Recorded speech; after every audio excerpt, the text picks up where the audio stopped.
Hey, it's Mike. I wanted to look back on the year and say thank you for all the downloads of the podcast. It's been amazing. We've grown month over month. And, as I reflect on the year, I feel that I'm very fortunate to have this podcast and I have all of you listening, which is awesome. And what I wanted to do was to put together and, re-release the best of what I think are the best episodes of the year. There's many more, but these are some that I wanted to release during the holiday period for your convenience. And I wanted to wish you and your families a great holiday season and a healthy and prosperous new year as we go onward on our journey. So enjoy.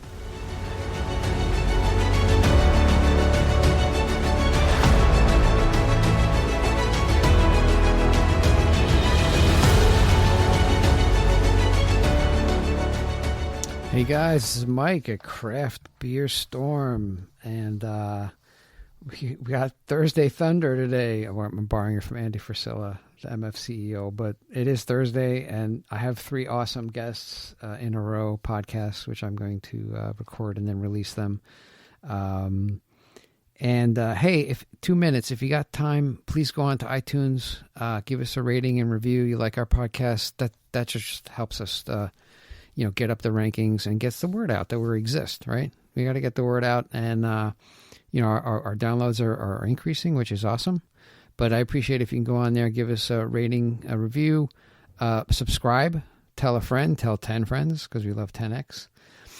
Let's get this thing going. But today I have a Fergal Murray, who's a Guinness Brew Master, right? I got connected with him through a chef in Ireland, Roseanne Stevens. She's awesome, and she connected me with Fergal, and he has a lot of knowledge.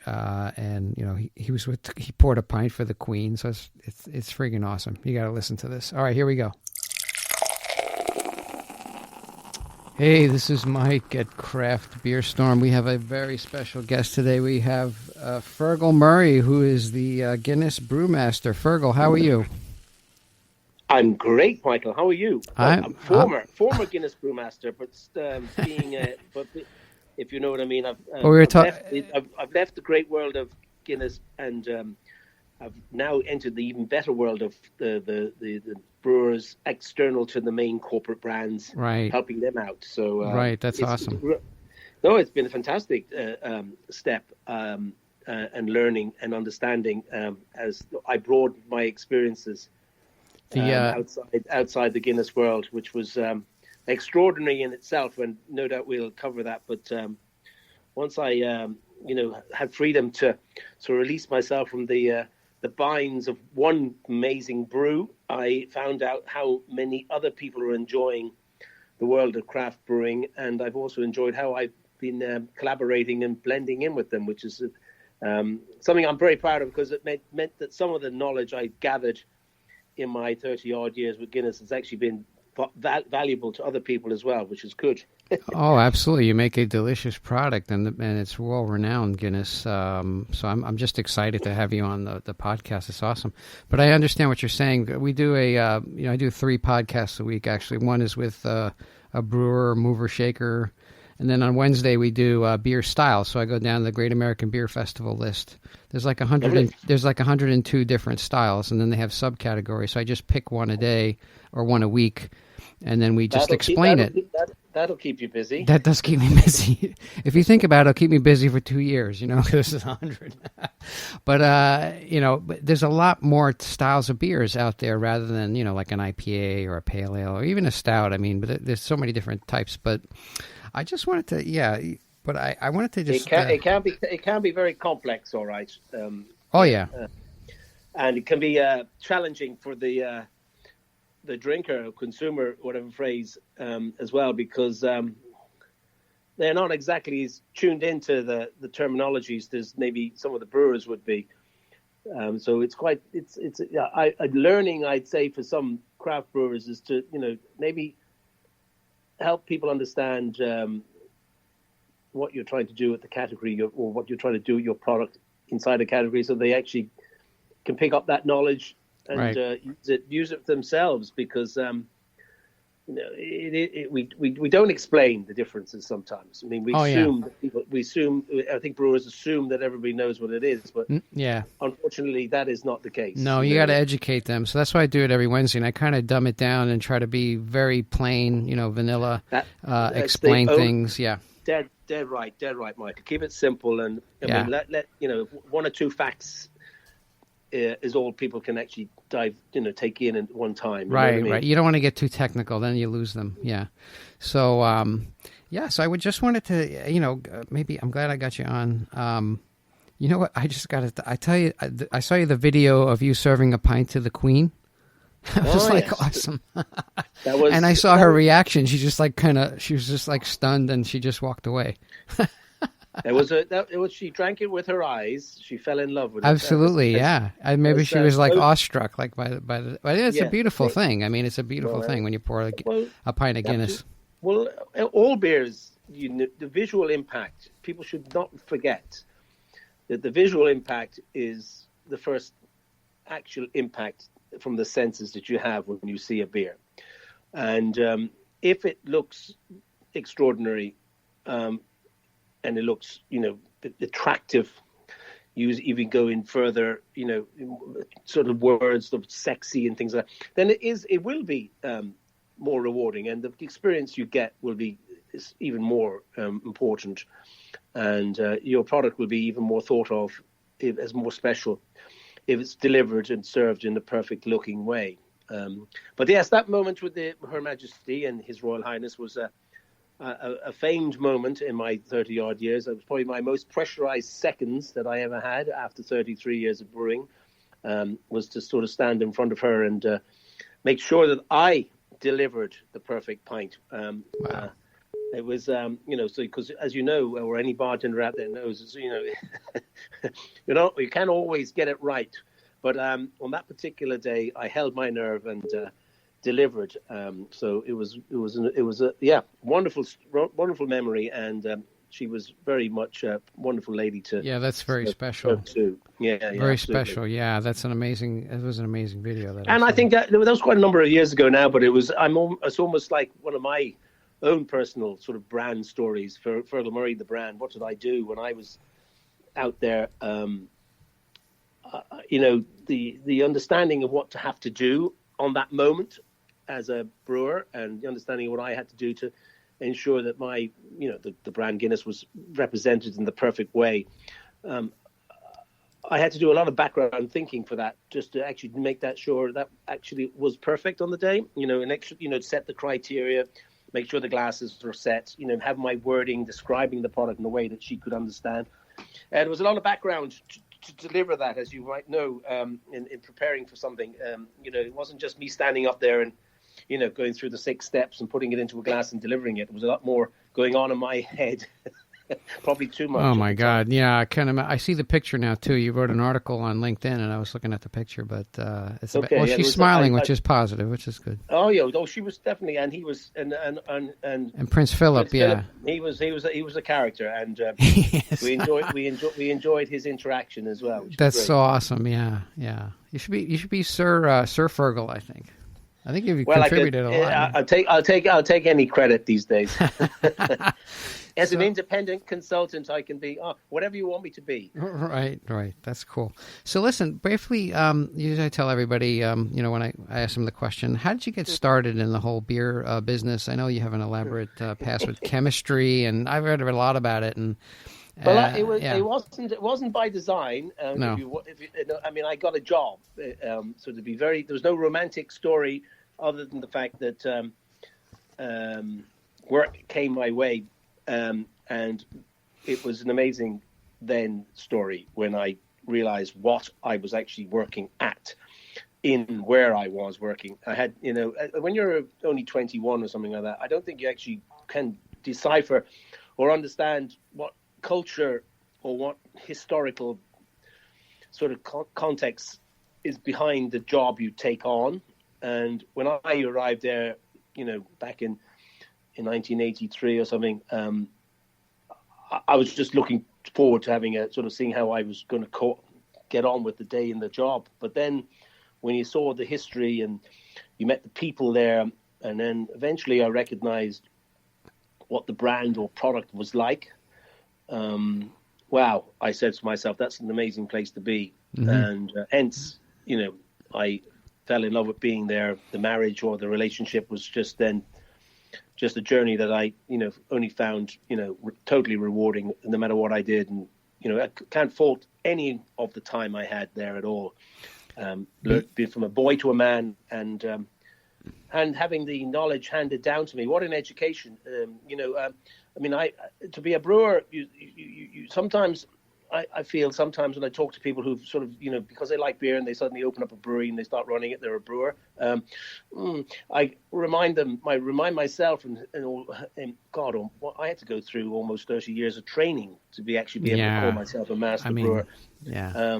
I have a brewery. Yeah, I have a brewery as well. And I kind of went from home brewing to just like from 5 gallons to 200 gallons, right? But it's kind of a passion of mine, and I'm trying to do something. And I've been at it 4 years in. So there's a whole bunch there's a lot to learn. I don't have any formal training, but I do make the beer, and people drink it and they like it. So I'm doing something correctly. I don't know. And that's the main thing. It's when it's doing the job, getting the product and creating the liquid that you're proud of, and then having the feedback back. My first understanding of that was, a few years in, when I'm sitting in a bar with some of my college friends and having a pint, and somebody said to me, "Did you make this stuff?" And I said, well, I sort of was one of the people that had a hand. And he said, "You did a good job." So, from a peer group person, sort of in college, sort of going to me, "Well done, Fergal." I had never realized I actually had participated in creating something that somebody was going to enjoy. But from that moment on, it became sort of a, ooh, wow, I better be, there's people out there enjoying what I'm sort of That's so awesome. doing in it. Yeah, I'm the same thing. I'm like a chartered accountant, CPA. So I go in and I do audits for people, and they're like, "All right, when are you leaving?" I'm like, "I just got here." But then if I say, "Hey, I'm a brewer too. I have a brewery," they're like, "Oh my God, you got to bring some beer in. Come on. Oh, this is awesome." So it's just like a 180-degree thing. Yeah. There is a big fraternity or group out there who prefer you to. I used to maybe make a sort of statement. Well, at least I'm making beer instead of baked beans or something. You know what I mean? or soap powder. I don't think I could have got away with sitting with my peer group and getting the compliments. Yeah, soap powder. That was a really great shower I had with that soap powder. yeah. So that wouldn't have, that. So at least I was in an industry where I could have felt that like there was going to be people were going to respond in a positive way. Beer is a great thing. Yeah. And one of the journeys and one of the experiences of the experience I had when I traveled the world was that it's a great area to start conversation. People love talking about beers and beer products, and one of the great things about Guinness was that the fact that no matter what bar I was in, it always generated a conversation about somebody saying, "Is this as good as it is in Dublin?" Or "Is this as good as the last one you had?" Or "Did the bartender do a good job?" Or "Why is it always different in this part of the world than another part of the world?" It was any of those type of themes came up, and every single time we had to, there was a response, or I was communicating back some sort of position that I had on it. But it was always a great conversational piece, and great beers do that no matter what happens to, and no matter where you have them. Yeah. Well, beer you can enjoy. If times are happy, people enjoy beer. If times are depressed and sad, they go for a beer, and it kind of just breaks up the whole. I guess. Yeah, absolutely. It's part of the atmosphere. It's part of the experience, and I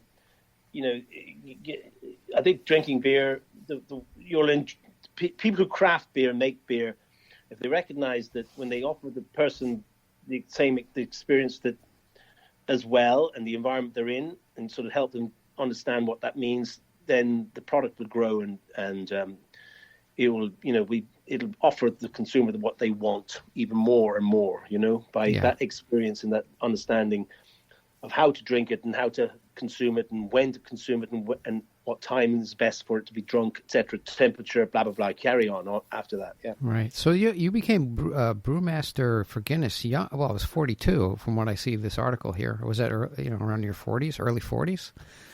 Yeah. Well, you're part of a team. So there's not. I wasn't the only master brewer around. But what was there are others there. But I got to be the person that stood up in front of the world's market and told them what it was all about. So I got to represent. You're the ambassador, I guess.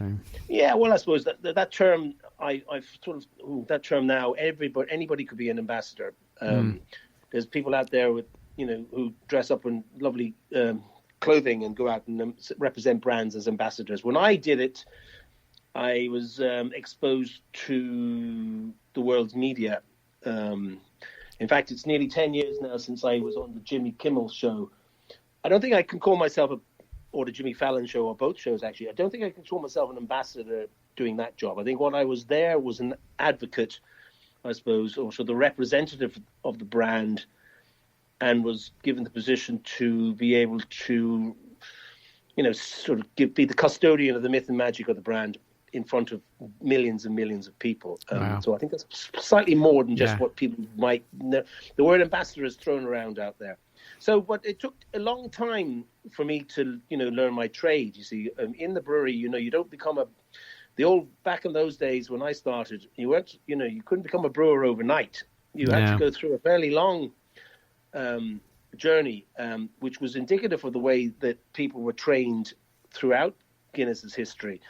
You had to sort of prove yourself, not only in the technical side, but in a way, in a manner that represented the business. Because a lot of the time back then, if people forget already, because it was very manually orientated in the business. When I joined, there was over 3,000 people working at the brewery.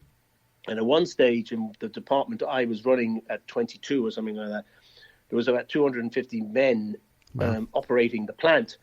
And really your job as a brewer was understanding that you had people that you were giving instructions to and making sure the instructions were complied with.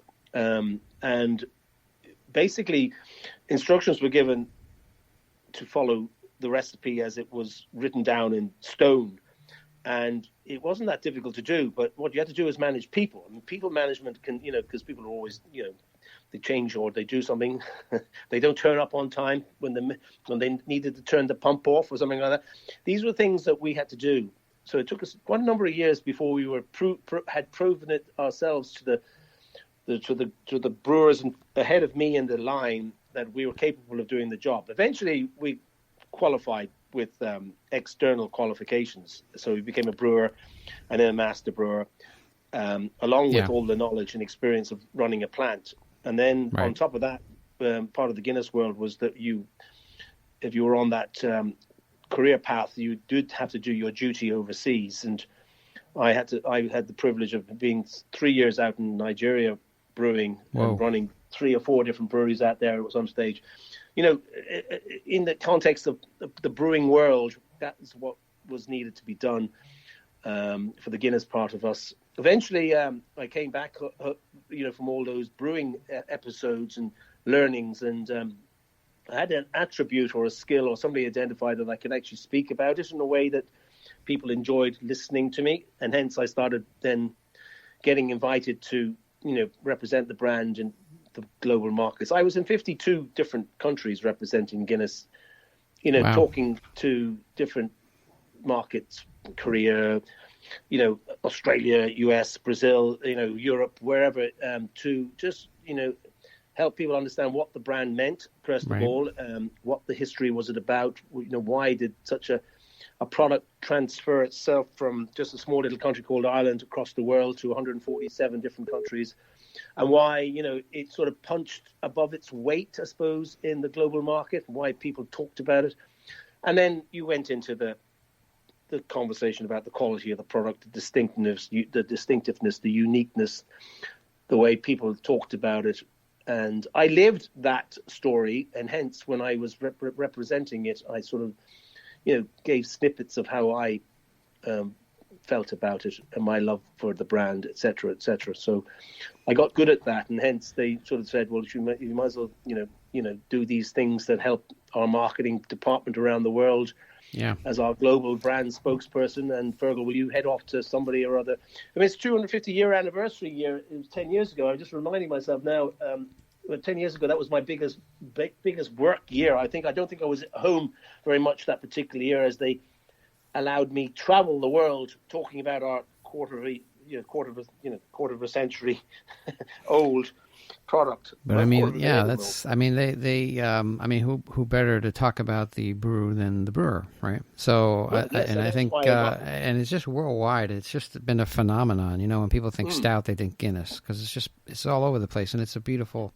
The pour is beautiful, and the nitro, and we got to get nitro here, but that's on my list. I have to figure it out. It's just me kind of, yeah, and I see that you're a consultant for beer and the industry, and also distillers. And then you went to Wachusett recently, right, in Massachusetts, they're right next door to us. Yes, Massachusetts. I have a great relationship with the Massachusetts team. They're an amazing bunch of guys and girls over there. I wish them all well, and happy St. Patrick's Day, guys. Collaborating with the team there, great opportunity for me to get down and design a few products for the lads. We produced a stout last year, and we produced a honey orange zest ale this year, and they do an amazing job. And it's so much fun just to sort of be allowed to use some of my crazy ideas in a brewery and get the reaction from people. So I guess that's part of the. I saw the Fergal project. Is that what that's part of that? Or can you explain what the Fergal project is? They went with that. I wasn't. I didn't put that idea up. They came up with that idea. I sort of wasn't allowed to sort of say no to it. I think that's cool. It sounds cool. It's cool, and it worked well. And it's we're going to continue to be collaborating with them, as I do with other brewers around the world.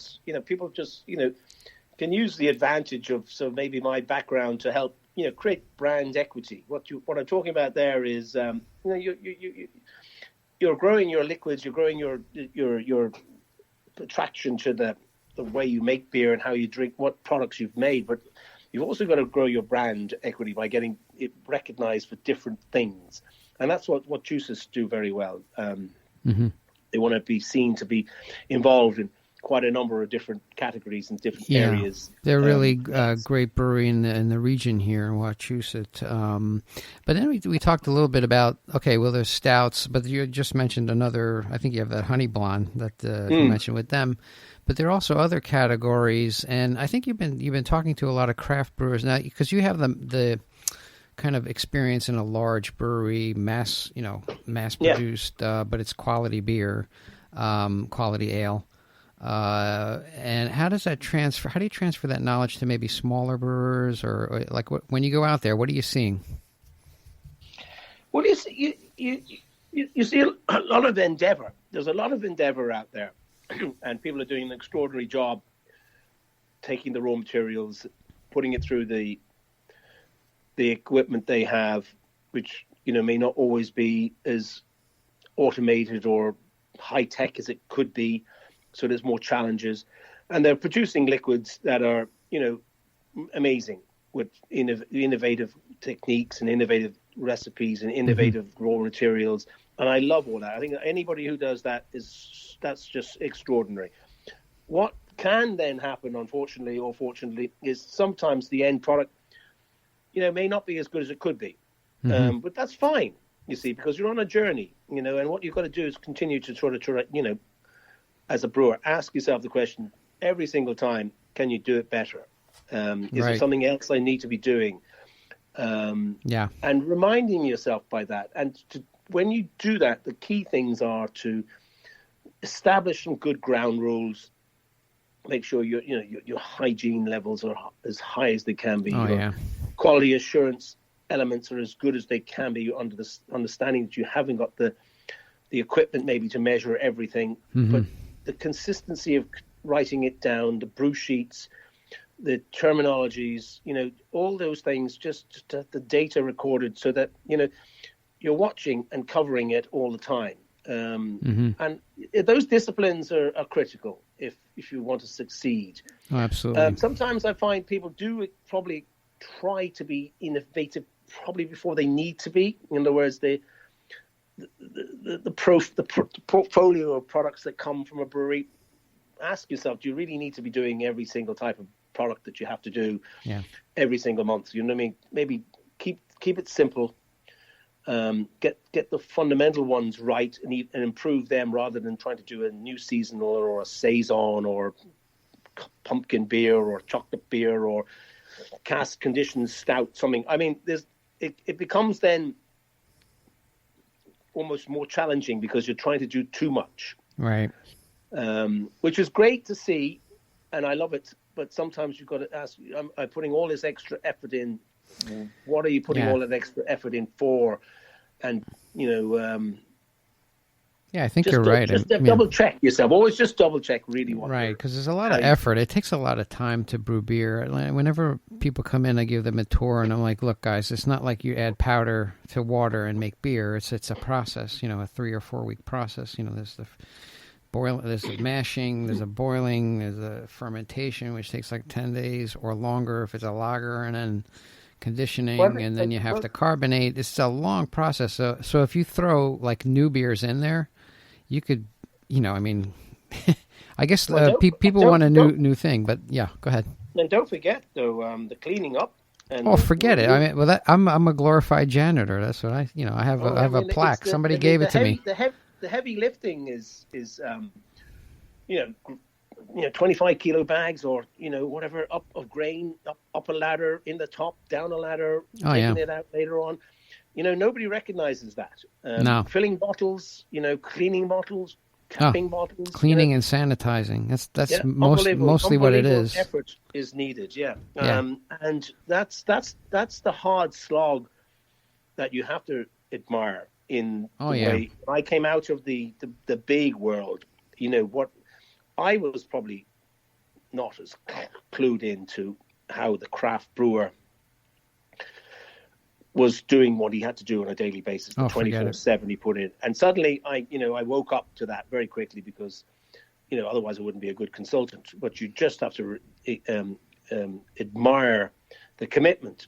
It is a commitment, and the joy that you see on people's faces though when they do it well. And you could create something from we don't have really fancy equipment here. I have like a dairy tank from Wisconsin. That's my mash tun.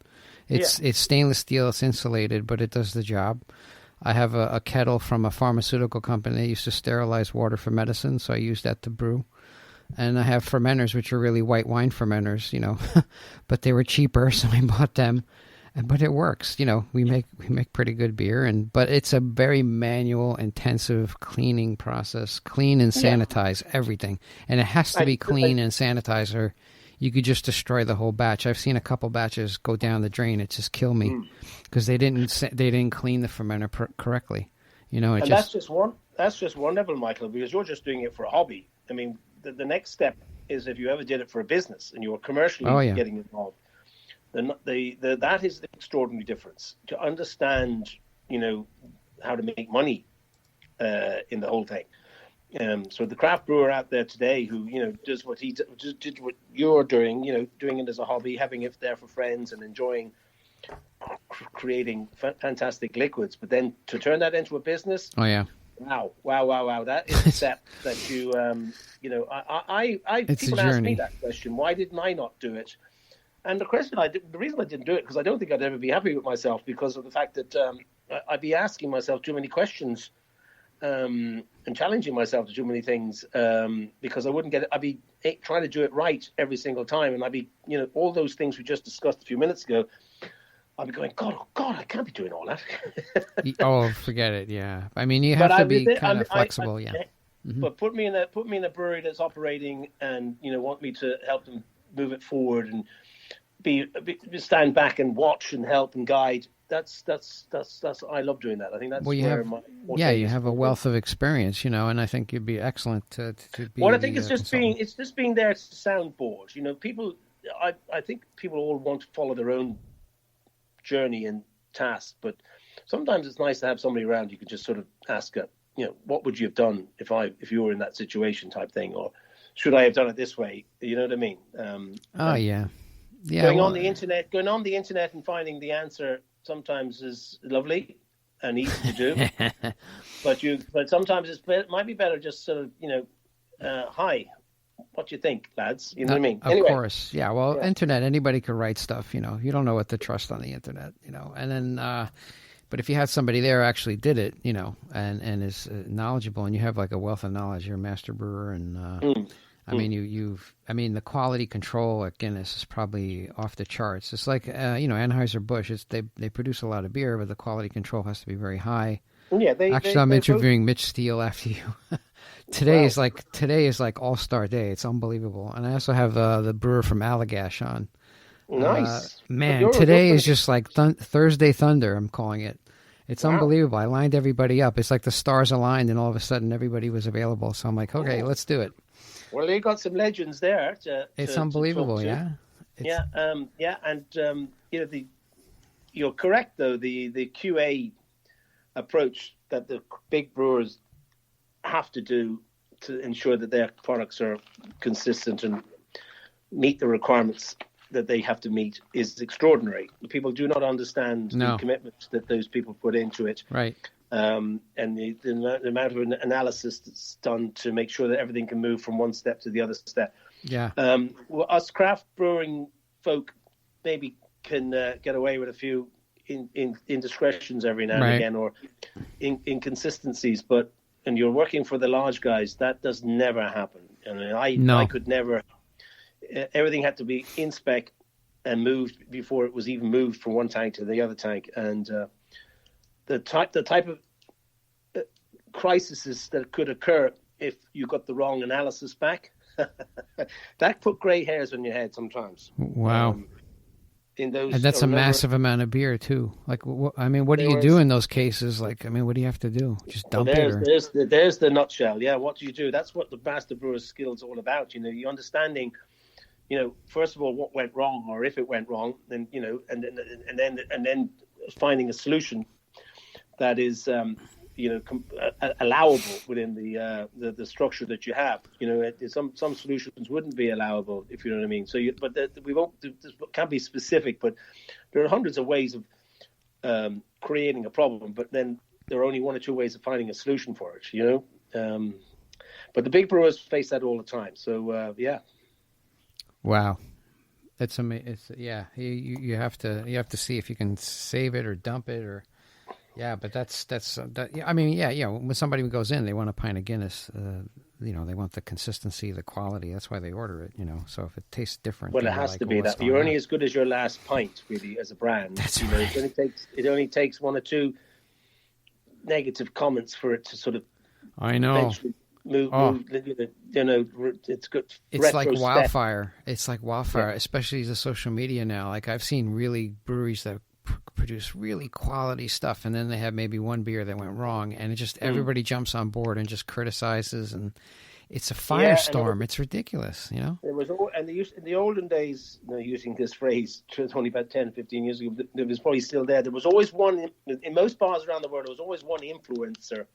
If you one guy that the bartender would go to as well. Did you think that pint was okay? And you know what I mean. And if he had a bad day, that's right. You could be out of business fairly quickly. So the point was, you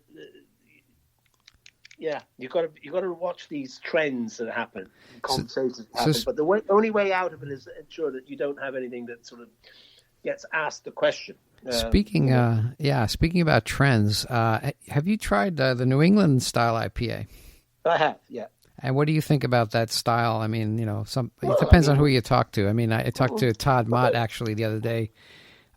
He developed Harpoon IPA actually. Now he has his own brewery, and he's like, I don't understand it. It looks like a milkshake. That's not a beer, But that's the way he is, And then he says a beer should be clear, or it should be a little hazy, but not, you insert lactose into a an IPA. That lactose is not for an IPA, and you can't do that. But what do you think about that style? And well, there's no negatives about anybody who creates any beer product, and I no doubt would enjoy it in the right experience, the right time. I get what you're saying about it. If it's not clear and it has this cloudy look, maybe that's not as attractive as it could be. But I don't think there's anything wrong with it the way it is. I think it's expression of the product, and I think if that's in the right environment, the right time, it's probably gorgeous, right? Lovely. Well, I like hops. I mean, I like them, but too thick is just like, well, that depends on the person. Every person's palate is different, I mean, and the experience. Yeah, I think though, I mean, look, you again, you're back to our point about making different varieties of products from your brewery. I mean, look, if you're getting volume sales from New England IPAs, carry on. You're going to make more, yeah. If you're only selling 2 or 3 kegs, there's probably not much point you doing it. No. But look, I know everybody should try. Everybody should experiment, and from the experiments you learn, what from the feedback you're going to get.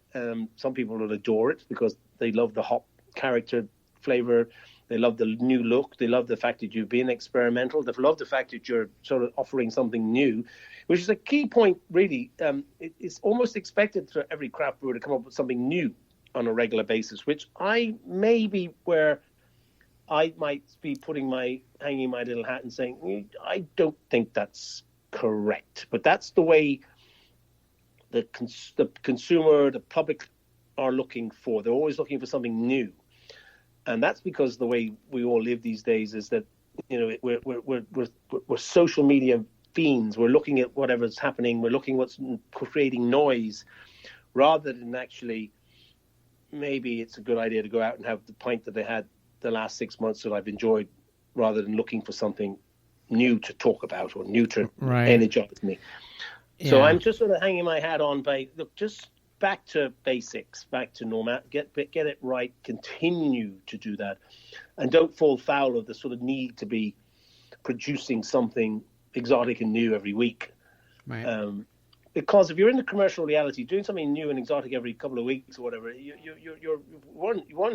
introducing more cost, and 2, you're introducing more complexity. Oh, yeah. And 3 is you've got to figure out, another product you have to sell. And does it actually add value to your brand? Well, maybe it does, but ask yourself those questions, and get the feedback. And if the feedback is telling you that was nice, but no cigar type of thing, then maybe stop. And go back to normal. But anyway, look, new categories, new styles, all for that. I love experiments, but understand what it is. It's an experiment, unless you get. That's what it is. But sometimes you do experiments, like we have Outer Limits Double IPA, which is with Galaxy hops, which is people like it. And then I got connected with. There's a place in New Jersey called Outer Limits Hot Sauce. I'm like, well, that's interesting. So why don't you send me some of your lime jalapeno hot sauce? I'll infuse it into the double IPA as an experiment, and people love it. Like, they're nuts about it. I mean, it goes quickly, but you have to do some stuff like that and do, experiment with different things, which there should be an element, but also, like you're saying, it's a business, I mean, if people are going nuts about it, make more of it, but, you also have if you have your customer base and you're not growing your customer base, or you're quite happy with the reaction you get in a small local sort of community, then that's fine. But if you want to extend it and grow it and produce product that's going to continue to be sort of seen as a hitting the niches going forward, then you've got to just double check what you're trying to do. That's all I'm saying. One of the things you touched upon, it seems like everything's becoming hyper local now. Do you see that as well? Like a lot of the larger breweries, they're falling on bad times. I mean, like Green Flash out in out west. I mean, they have awesome beer, but they distributed country, all over the U.S. and then. People were trending towards local beer, and then they had to pull back, and then all of a sudden, they got taken over by like some VCs, and no more Green Flash. I think they still produce product, or they're resurrecting it, but it's just like if you grow too fast or go too, or there's also other breweries, like there's a ton of cash, like they come into a load of cash, they'll buy like a 30 barrel system, start producing beer off the bat in volumes, and then they can't sell it, and then they can't make the loan payments, and the bank takes over. I've seen this over and over. I mean, what do you see in terms of the beer industry? Do you think it's going hyperlocal, or what do you say to people who are thinking about going all out and purchasing these bigger systems? What would you suggest? Well, I think you have to be local. If you're starting up, you've got to own your local marketplace as best as possible. Right. You've got to be seen to be doing well in your 10K or 10-mile radius type thing of where you are. All right. So establish that, and I think that's definitely correct. Now, if you've got a facility that you spent millions on, and you're only working at 20% or 30% capacity, which is what a lot of people sort of went and did. They got successful and then spent a lot of money on building bigger breweries, which then they had to fill, and then they had to produce a distribution pipeline to get it to market. They probably jumped the gun a little bit. They didn't see the fact that there was the growth and competitive other breweries was going to compete with you, and what did you have that was distinctive and unique that could transfer across such a large, massive space. Other than, did your name actually get that far? Did you actually have a brand awareness that was, as big as you thought it was? So the conflict then becomes, I got a big brewery, that I've spent loads of money on that I can't get beer through because I don't have a route to market. And then you have the marketing people saying, well, everybody loves our product. It's getting great trending here and trending there. But still, you've got to sell it then. And you've got to have that route to market sort of locked in almost before you, right. Yeah. I mean, if you produce a lot of beer, you also have to have a distributor on board, to get it, because self-distribution is good. We self-distribute here, but I don't produce huge volumes of beer. But also now, if you get a distributor involved, then he takes a big cut out of it. So you got to produce a lot of beer, but also the beer has to be good, right? And you have to have a demand for it. So I think a lot of these larger people who are just starting large off the bat, I think it's just not a good idea. Maybe it's good to start small, like you're saying, own your community first, and then grow organically, right? Grow the business. That's the safer bet. I think some of the big learnings that people had was expansion, buying into larger facilities, getting new equipment was probably a step that they probably should have had a different look at. And I still think that's the case today. I think you need to really do some serious, project management on the capital introduction into your plant before you sort of recognize because there's a lot of people who've done a lot of that. I mean, some of those guys they mentioned there, what they did is they bought new equipment and they bought new gear, so they really didn't have. They just go nuts. And also the build out of these places is ridiculous. Like I was looking at, I'm trying to sell my location here. I mean, I've outgrown it pretty much, and I'm trying to sell it. So Michael at craftbeerstorm.com or Michael at bearirishbrew.com for anybody who wants a brewery. And I suggest to people, look, start small, buy this brewery. It's turnkey. You step in, I show you how to brew. Instead of just investing a whole ton of cash on a space that needs to be built out, you just pump a lot of money into. Like I went to Brooklyn just to check it out, check out spaces. They want like $450 a square foot, for for 4,000 foot space. What is it, like $600,000 that you have to put out just to build out the place, right? It's crazy. You've got to really do your financial arithmetic on things like that. And I think a lot of people got caught out with the fact that the tap room sales were, providing them with large amounts of income. And then when they moved out from their tap room, into the marketplace, they forgot that the fact that, the distribution costs were, taking all the margin that they had from their tap room. Oh, yeah. So, a lot of people sort of talk about their, they sort of combine their taproom sales with their brewing sales, and they're totally two different things, Oh, absolutely, yeah. The taproom sales, the margins are like 80-90%. It's ridiculous. Yeah. The more you can get into the taproom, it's fantastic. When you start brewing, if you've got a destination spot and you've got people turning up, then that's your game. But remember, that's your game. And what people probably should have done was probably bought more destination spots. You know what I mean? Destination spots, yeah. Or these beautiful places I see with glass, and just the taproom is amazing. That's awesome. If you can get people to turn up there, I mean, you've got a marketplace where people do travel to, visit these things. Other parts of the world, that type of marketplace isn't as easy to do. No. Where your tap rooms have to be where people are actually congregating already, it's rather fun. than creating a space that sort of, please turn up at my brewery and they'll all come and watch the game, if the old famous baseball movie. It's like a location. It's funny. I keep seeing articles about San Diego, like San Diego County.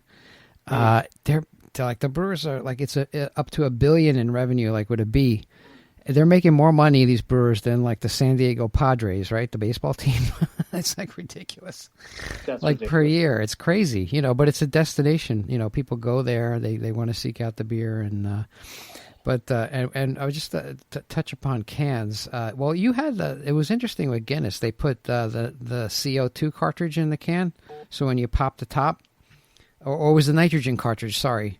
When you pop the top of the can, it would create this foam, and you can pour the pint. I mean, that was like genius. I don't know who developed that, or.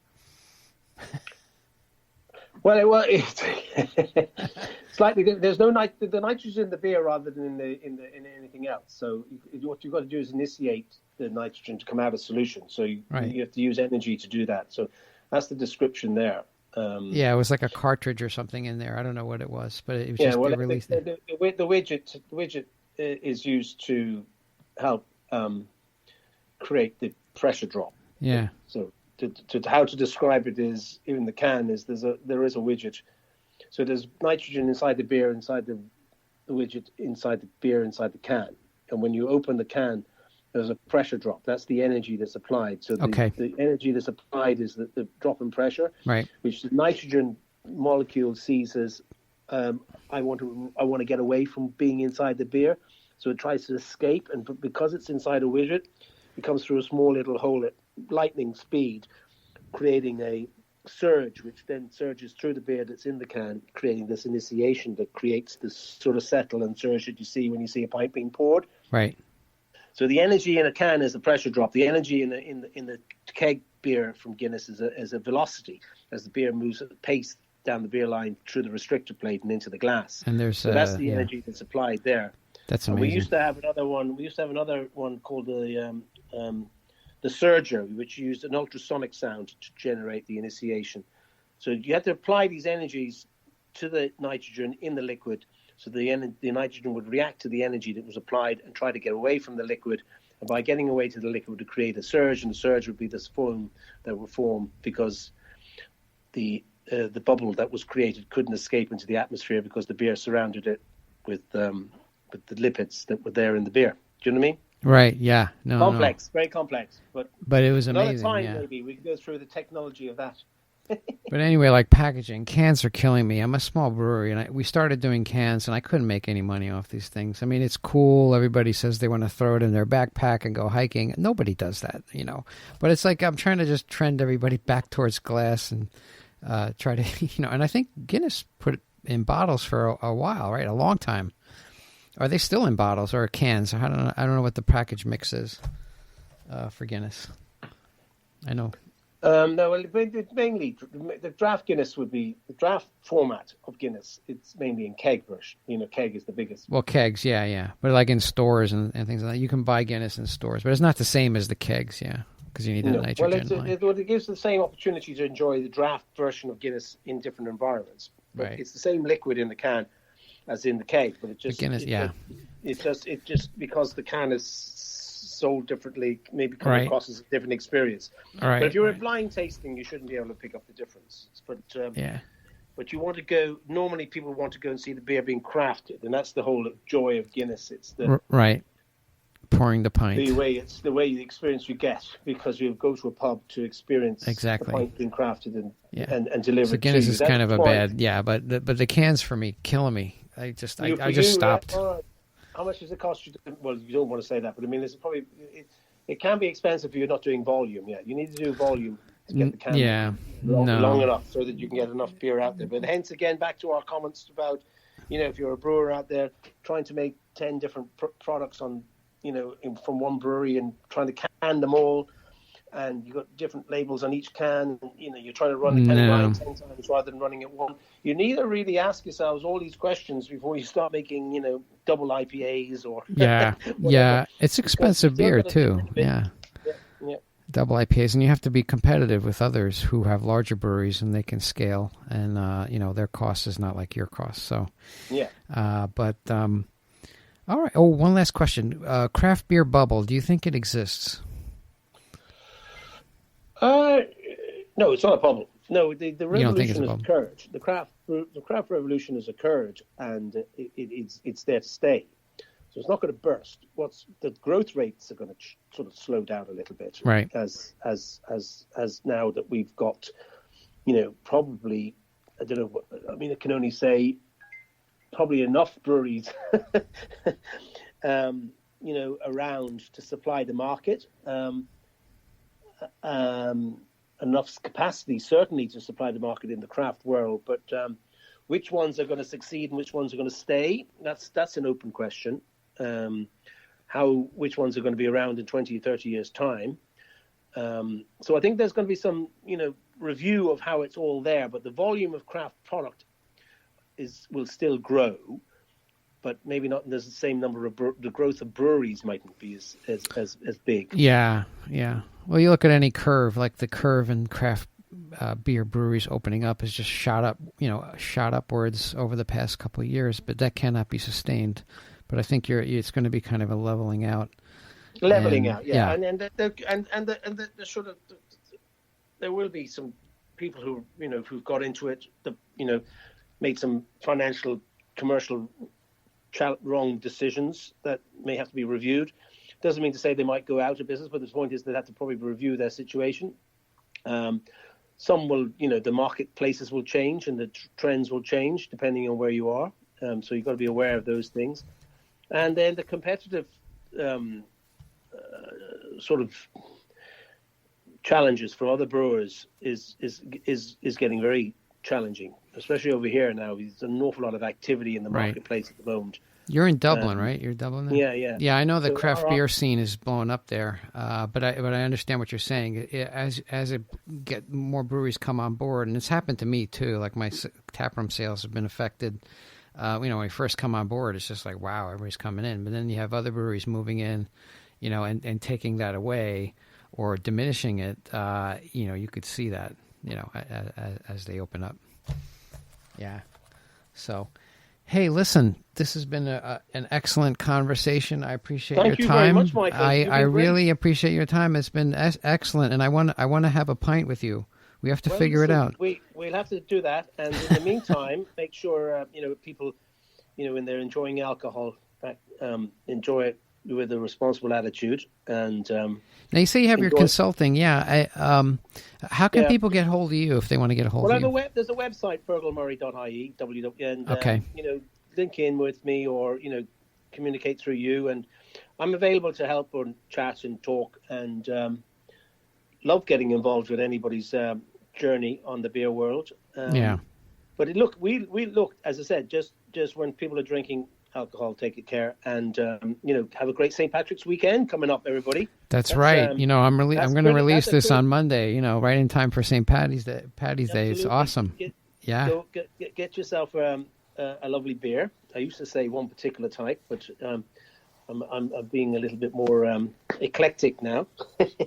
Get yourself a beer and also an Uber or a Lyft to take you around. Don't drive. Don't do that, and enjoy it sensibly anyway. Good man. Thanks, Michael. Awesome. Lovely yeah, it was chat great. with you. No, it was great chatting with you. It was excellent. Okay, well, take care.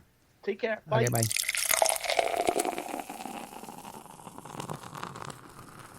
Hey, that was Fergal Murray, who's Guinness Brew Master, right? And he's still a Guinness ambassador, and he travels the world and preaches the gospel of Guinness, and he pours the pint, the perfect pint. It's delicious beer, and he's done a fantastic job. He's also a consultant now, and he's helping breweries with their issues and try to, give him his knowledge. He was local here. He was at Wachusett, doing some work with them, brewed a beer with them, a honey blonde. But he is a consultant. He's doing the Fergal project, right? Which they named the Wachusett honey blonde.